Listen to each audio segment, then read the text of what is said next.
Diqqat qiling. Bugungi ma'lumot pensiya olayotgan, pensiyaga chiqishga yaqinlashgan, mehnat staji bor, lekin hujjatlar tartibda emas bo'lgan har bir odamga tegishli pensiya jamg'armasi yopilyapti degan gapni ko'rib, ko'pchilik vahimaga tushyapti. Endi pensiyam to'xtaydimi? Pulimni kim beradi? Hujjat topshirishga ulgurmay qolsam nima bo'ladi? Men bugun shu masalani oddiy tilda aniq qilib tushuntirib beraman. Aslida nima o'zgaryapti?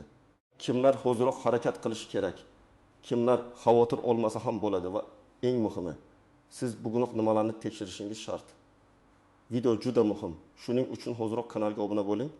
Like bosib qo'ying va yaqinlaringizga ham yuboring, chunki bu mavzu deyarli har bir oilaga tegishli. Avvalo eng asosiy gapni aytaman. Pensiya jamg'armasi yopilyapti degani, pensiyalar bekor bo'lyapti degani emas. Bu juda muhim farq. Odamlar ko'pincha jamg'arma tugatiladi, bo'limlar yopiladi, xizmatlar boshqa tashkilotga o'tadi degan rasmiy iboralarni eshitib, darrov demak pensiya bermaydi deb tushunishadi. Aslida davlat pensiyasi davlat majburiyati bo'lib qoladi. Ya'ni yoshga doir pensiya, nogironlik pensiyasi, bo'g'uvchisini yo'qotganlik pensiyasi kabi to'lovlar qonunda belgilangan tartibda davom etadi. O'zgarayotgan narsa ko'proq boshqaruv, hujjat qabul qilish, ma'lumotlarni tekshirish va xizmat ko'rsatish tartibiga tegishli. Oldin qanday edi? Ko'p yillar davomida odam pensiyaga chiqmoqchi bo'lsa, avvalo tuman yoki shahar pensiya jamg'armasi bo'limiga borardi. U yerda navbat kutardi, mehnat daftarchasini, pasportini, ish joyidan ma'lumotnomalarni, ish haqi haqida arxiv hujjatlarini olib borardi. Agar biror korxona yopilib ketgan bo'lsa, odam arxiv yurardi. Masalan, 1967 yildan 1993 yilgacha zavodda ishlagan bo'lsa, o'sha zavod hozir yo'q. Hujjatlari qaysi arxivga topshirilganini topish kerak bo'lardi. Ba'zan birgina ma'lumotnoma uchun 2-3 oy vaqt ketardi. Kimdir hujjatini topolmasdi, kimdir mehnat daftarchasidagi muhr o'chib ketgani uchun qiynalardi. Yana kimdir familiyasi turmushdan keyin o'zgargan sababli staji tasdiqlanmay qolardi. Endi nima o'zgaryapti? Davlat xizmatlari asta-sekin raqamlashtirilmoqda, ma'lumotlar idoralar o'rtasida elektron almashilmoqda. Pensiya tayinlashda faqat qog'oz hujjatlarga tayanish kamaymoqda. Ayrim xizmatlar, davlat xizmatlari markazlari, MyDocubus portali, bank tizimi, soliq va bandlik ma'lumotlari bilan bog'lanmoqda. Shuning uchun jamg'arma yopilyapti degan gap amalda ko'p hollarda shuni anglatadi. Eski uslubdagi bo'limga borib, qog'oz ko'tarib yurish tartibi qisqaradi. Ayrim vazifalar boshqa idoralarga o'tadi. Ma'lumotlar elektron bazalar orqali tekshiriladi. Lekin bu jarayonda eng katta xavf shundaki, sizning ma'lumotlaringiz bazada noto'g'ri yoki to'liq bo'lmasa, keyin pensiya tayinlashda muammo chiqishi mumkin. Men birinchi navbatda kimlar xavotir olish kerakligini tushuntiraman. Birinchi toifa yaqin 1-3 yil ichida pensiyaga chiqadiganlar. Masalan, erkak kishi 28-29 yoshda bo'lsa, ayol kishi 23-24 yoshda bo'lsa, hali vaqt bor deb yurmasin. Pensiya masalasida eng katta xato aynan shu. Odam oxirgi oyda boradi. Keyin staj bazada yo'q. Ish haqi ma'lumoti topilmaydi. Familiya xatosi chiqadi. Tug'ilgan sana pasportda boshqacha. Mehnat daftarchasida boshqacha bo'lib qoladi. Natijada pensiya tayinlash cho'ziladi yoki hisoblangan miqdor kutilgandan past chiqadi. Ikkinchi toifa ishdaji eski davrlarga to'g'ri keladiganlar. Masalan, 1990 yillarda kolxozda, sovxozda, zavodda, qurilish trestida, tikuv fabrikasida, maktabda, kasalxonada ishlaganlar. O'sha davr hujjatlari ko'pcha arxivda bo'ladi. Ba'zan muhrlar o'qilmaydi. Ba'zan ishga qabul qilingan buyruq bor, lekin ishdan bo'shagan buyruq yo'q. Shunday holatda men ishlaganman, hamma biladi degan gap yetmaydi. Pensiya hisobida isbot kerak. Shuning uchun bu odamlar hozirroq o'z stajini tekshirishlari kerak. Uchinchi toifa norasmiy ishlaganlar. Masalan, odam 15 yil ustachilik qilgan, qurilishda yurgan, bozorda savdo qilgan, taksida ishlagan, lekin soliq to'lamagan. Mehnat shartnomasi bo'lmagan. Bunday holatda u yillar avtomatik ravishda pensiya stajiga kirmasligi mumkin. Bu juda og'riqli masala. Odam hayoti davomida ishlagan, oilasini boqqan, lekin rasmiy hujjatda staj ko'rinmasa, pensiya miqdoriga ta'sir qiladi. Men buni ko'p ko'rganman. Kishi 3 yil ishladim deydi, lekin bazada 12 yil chiqadi. Farq juda katta.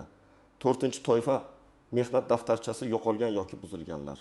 Kimdir ko'chish paytida yo'qotgan, kimdir ish joyida qoldirib ketgan, kimdir eski daftarni namlik bosgan, bunday odamlar hammasi baribir elektron bo'lib ketadi deb o'ylamasin. Elektron bazada so'nggi yillar yaxshi ko'rinishi mumkin. Lekin eski davrlar bo'yicha qog'oz hujjatlar baribir kerak bo'lib qolishi ehtimoli bor. Shuning uchun dublikat arxiv ma'lumotnomasi, buyruq nusxasi, ish haqi ma'lumotnomasi kabi hujjatlarni hozirroq yig'ish kerak. Kimlar unchalik xavotir olmasa bo'ladi. Agar siz allaqachon pensiya olayotgan bo'lsangiz, plastik kartangizga yoki naqd shaklda to'lovlaringiz kelayotgan bo'lsa. Odatda pensiya shunchaki jamg'arma nomi o'zgardi deb to'xtab qolmaydi. Lekin baribir siz ham tekshirishingiz kerak bo'lgan narsalar bor. Bank kartangiz muddati o'tmaganmi? Yashash manzilingiz to'g'rimi? Telefon raqamingiz yangilanganmi? Pasportingiz almashtirgan bo'lsa, yangi ma'lumotlar tizimga tushganmi? Chunki to'lovlarning kechikishi ko'pincha katta siyosiy qarordan emas, oddiy texnik xatodan kelib chiqadi. Masalan, karta muddati tugagan, odam bankka bormagan, keyin pensiyamni bermayapti deydi. Aslida pul hisoblangan, lekin karta faol emas. Endi bir nechta o'tib misol keltiraman. Birinchi misol, Dilbar opa 24 yoshda. Maktabda 22 yil ishlagan. Undan oldin 6 yil tikuv fabrikasida ishlagan. Maktabdagi staji elektron bazada bor, lekin tikuv fabrikasi 1998 yilda yopilgan. Mehnat daftarchasida yozib bor, lekin muh juda xira. Agar Dilbar opa pensiyaga chiqish arafasida bo'lsa, unga arxivdan tasdiqlovchi ma'lumot olib keling deyishlari mumkin. Arxiv esa hujjatni topish uchun vaqt so'raydi. Natijada pensiya kechikmaydi degan kafolat yo'q. Miqdor ham vaqtincha pastroq hisoblanishi mumkin. Agar opa hozir bo'lsa, oldindan arxivga so'rab beradi. Tikuv fabrikasidagi 6 yilni tasdiqlatadi va pensiyaga chiqayotganda muammosiz topshiradi. Ikkinchi misol. Anvar aka 6 yoshga yaqin, umrining 15 yilini qurilishda o'tkazgan, lekin 2000 yillarda ko'p joyda og'zaki kelishuv bilan ishlagan. Rasmiy ish haqi bo'lmagan, soliq to'lanmagan. U men beton quydim, uy qurdim. Hammaga ma'lum deydi. Ammo pensiya tizimi hammaga ma'lum degan iborani hisobga olmaydi. U yerda rasmiy ma'lumot kerak. Mehnat shartnomasi, buyruq, soliq ajratmalari, yakka tartibdagi tadbirkorlik to'lovlari yoki boshqa qonuniy tasdiq. Agar bu bo'lmasa, o'gindek yilning bir qismi umuman stajga kirmasligi mumkin. Shuning uchun hozir ishlayotganlar uchun eng katta maslahat. Hech bo'lmasa bugundan boshlab rasmiy ishlang, mehnat shartnomangiz bo'lsin, soliq va ijtimoiy to'lovlar qonuniy ko'rinsin. Uchinchi misol, Mahmud aka allaqachon pensiya oladi. U pasportini ID kartaga almashtirgan, lekin bankdagi ma'lumotni yangilamagan. Kartasi muddati tugagan, telefon raqami ham eski. Keyingi oy pensiya tushmay qolgan. U pensiya jamg'armasi yopildi. Endi pul bermaydi deb o'ylaydi. Aslida muammo bank ma'lumotida. Bankka borib kartani yangilaydi.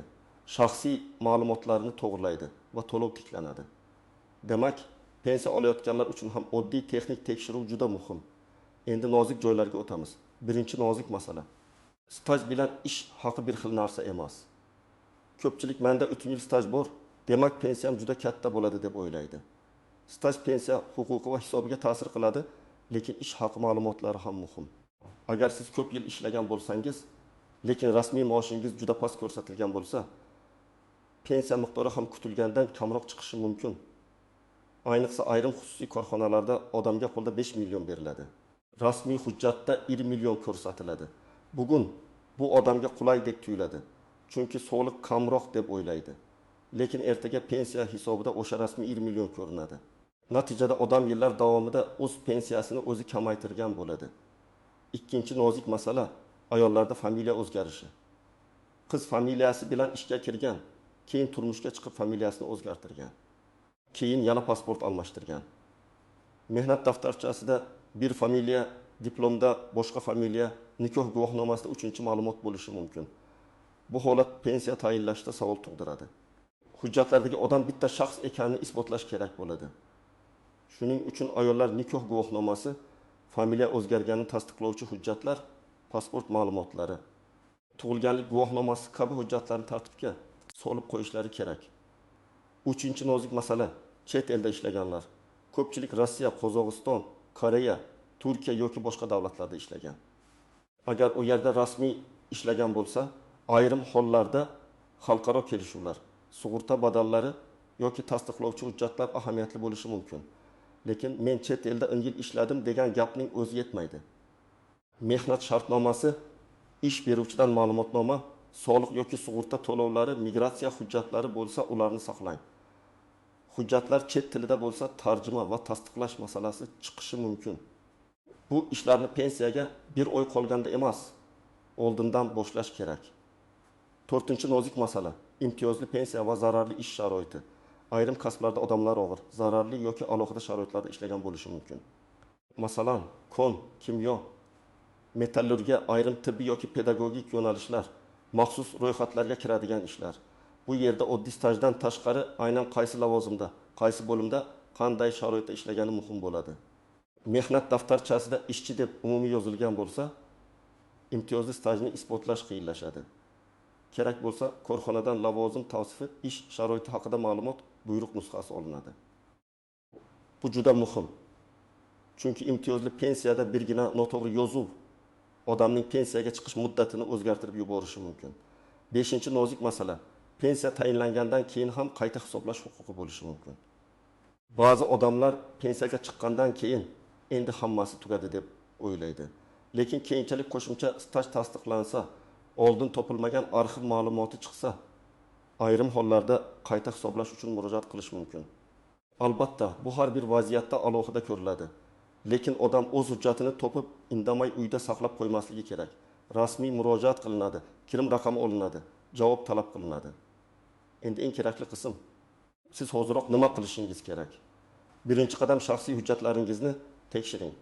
Pasport yoki ID karta, JSHR, tug'ilgan sana, familiya, ism, otasining ismi, hamma hujjatlarda bir xil yozilganmi ko'ring. Mehnat daftarchasidagi ism bilan pasportdagi ismda bitta harf farq qilsa ham, keyin savol tug'ilishi mumkin. Masalan, Abdullayev bir joyda 2 oli bilan, boshqa joyda bitta oli bilan yozilgan bo'lsa, bu mayda narsa emas. Ikkinchi qadam, mehnat daftarchangizni varaqlab chiqing. Har bir ish joyida ishga qabul qilingan sana, buyruq raqami, lavozim, ishdan bo'shagan sana, muhr va imzo bormi? Tekshiring. Agar biror joyda muhr yo'q bo'lsa, yozuv tushunarsiz bo'lsa, lavozim noto'g'ri yozilgan bo'lsa, hozirgi kunda o'sha tashkilot mavjud bo'lsa, kadrlar bo'limiga murojaat qiling. Tashkilot yopilgan bo'lsa, uning hujjatlari qaysi arxivga topshirilganini aniqlang. 3-qadam, elektron ma'lumotlaringizni tekshiring. Davlat xizmatlari markaziga borib yoki my.uz orqali mavjud imkoniyatlardan foydalanib, mehnat faoliyatingiz, pensiya bilan bog'liq ma'lumotlar, shaxsiy ma'lumotlar to'g'ri aks etganini aniqlang. Agar portal orqali kira olmasangiz, yaqinlaringizdan yordam so'rang, lekin login parolingizni begona odamga bermang. Hozir firibgarlar ham ko'p, pensiyangizni oshirib beramiz, jamg'arma yopilyapti, pulingizni chiqarib beramiz deb aldashi mumkin. Hech kimga SMS kod bermang, bank kartangiz raqami va parolini aytmang. 4-qadam, arxiv hujjatlarini yig'ing. Agar eski korxonada ishlagan bo'lsangiz, arxivdan ishga qabul qilish va ishdan bo'shatish buyruqlari, ish haqi ma'lumotnomasi, lavozim bo'yicha ma'lumot so'rang. Murojaat qilganda aniq yozing, qaysi yillarda ishlagansiz, korxonaning o'sha paytdagi nomi nima bo'lgan, lavozimingiz qanday bo'lgan, taxminiy bo'lim yoki sex nomi, eski manzil, agar bo'lsa buyruq raqamlari. Arxiv xodimi folbin emas, qancha aniq ma'lumot bersangiz, topish shuncha oson bo'ladi. 5-qadam, ish haqi masalasini tekshiring. Pensiya hisobida qaysi davr daromadlari inobatga olinishi tartibi qonunchilikka bog'liq, lekin baribir rasmiy ish haqi ma'lumotlari muhim. Agar siz hozir ishlayotgan bo'lsangiz, ish beruvchidan maoshingiz rasmiy to'liq ko'rsatilayotganini so'rang. Konvertda maosh olish bugun qo'lingizga ko'proq puldek tuyulishi mumkin, lekin ertaga pensiyada zarar bo'ladi. Ayniqsa yoshlar buni yaxshi tushunsin. Pensiya masalasi faqat keksalarning mavzusi emas. 25 yoshdan boshlab rasmiy staj yig'iladi. 6-qadam, pensiya yoshiga yaqin bo'lsangiz, oldindan maslahat oling. Davlat xizmatlari markaziga yoki mas'ul idoraga borib, mening stajim bo'yicha oldindan tekshiruv qilish mumkinmi? Qanday hujjatlar yetishmayapti deb so'rang. Murojaatni og'zaki qilib ketmang, zarur bo'lsa yozma murojaat qoldiring. Yozma murojaatda ismingiz, telefon raqamingiz, manzilingiz, muammo mazmuni va so'rovingiz aniq bo'lsin. Masalan, 1905-1906 yillarda falon korxonada ishlagan davrim pensiya stajiga kiritilishi uchun qaysi hujjatlar talab etilishini tushuntirib berishingizni so'rayman. Javobni saqlab qo'ying. 7-qadam, pensiya olayotgan bo'lsangiz, bank va yashash ma'lumotlarini yangilang. kartangiz muddati, bank hisob raqami, telefon raqamingiz, pasport ma'lumotingiz to'g'riligini tekshiring. Agar boshqa tumanga ko'chgan bo'lsangiz, ro'yxatdan o'tish va pensiya to'lov bilan bog'liq tartibni aniqlang. Har oy to'lov keladi degan sanani kuzating, lekin bir kun kechiksa ham vahima qilmang. Avval bankdan, keyin mas'ul idoradan sababini so'rang. Yana bir muhim ogohlantirish, ijtimoiy tarmoqlardagi har bir xabarga ishonmang. Pensiya jamg'armasi yopilsa barcha pullar kuyadi. Bugun ariza bermagan odam pensiyasiz qoladi. Falon raqamga pul o'tkazing, hujjatingizni qilib beramiz degan gaplar ko'pincha odamlarni qo'rqitish uchun tarqatiladi. Rasmiy ma'lumotni faqat davlat idoralari, rasmiy saytlar, davlat xizmatlari markazlari va ishonchli manbalardan tekshiring. Agar biror yangilik chiqsa, uning sanasi, qaysi qaror yoki farmonga asoslangani, kimlarga tegishli ekani va qachondan kuchga kirishini ko'ring. Chunki ko'pincha eski xabar yangi qilib tarqatiladi yoki boshqa davlatdagi yangilik bizdagi holatdek ko'rsatiladi.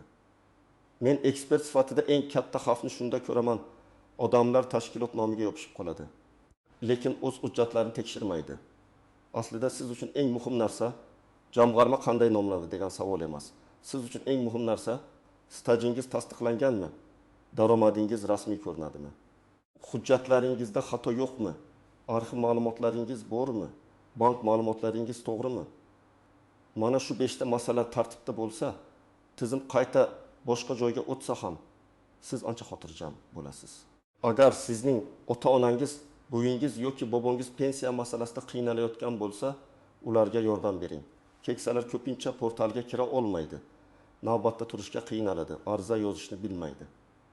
Farzandlar uchun bu juda katta savobli va amaliy yordam. Ularning mehnat daftarchasini suratga olib qo'ying. Muhim hujjatlarni alohida papkaga joylang. Pasport nusxasi, nikoh guvohnomasi, arxiv ma'lumotlari, bank kartasi muddati haqida ro'yxat tuzing. Hujjatlar bir joyda tartibli tursa, muammo chiqqanda yugur kamroq bo'ladi. Xulosa shuki, pensiya bekor bo'layotgani yo'q. Lekin pensiya tizimida xizmat ko'rsatish va hujjatlarni yuritish tartibi o'zgarib bormoqda. Eski qog'ozbozlik kamayadi, elektron tekshiruv kuchayadi. Idoralar o'rtasida ma'lumot almashinuv muhim bo'ladi. Shu jarayonda kimning hujjati tartibli bo'lsa, u yutadi. Kim keyin ko'ramiz deb yuraversa, pensiya yoshiga kelganda staj, arxiv ish haqi va shaxsiy ma'lumotlar bo'yicha muammoga duch kelishi mumkin. Bugunoq qiladigan ishlaringiz aniq. Hujjatlaringizni tekshiring, mehnat daftarchangizni ko'ring, elektron ma'lumotlaringizni aniqlang. Eski ish joylaringiz bo'yicha arxiv so'rovlarini boshlang. Bank va pasport ma'lumotlaringizni yangilang. Agar shubhangiz bo'lsa, rasmiy idoraga yozma murojaat qiling va javobni saqlang. Sizningcha pensiya tizimidagi bunday o'zgarishlar odamlar uchun qulaylik olib keladimi? Yoki yangi muammolarni ko'paytiradimi? Fikringizni izohlarda yozib qoldiring. Video foydali bo'lgan bo'lsa, albatta like bosing. Kanalga obuna bo'ling va bu ma'lumotni ota-onangiz, qarindoshlaringiz, hamkasblaringizga yuboring. Chunki pensiya masalasida bir kun oldin harakat qilish bir oy kech qolishdan ancha yaxshi.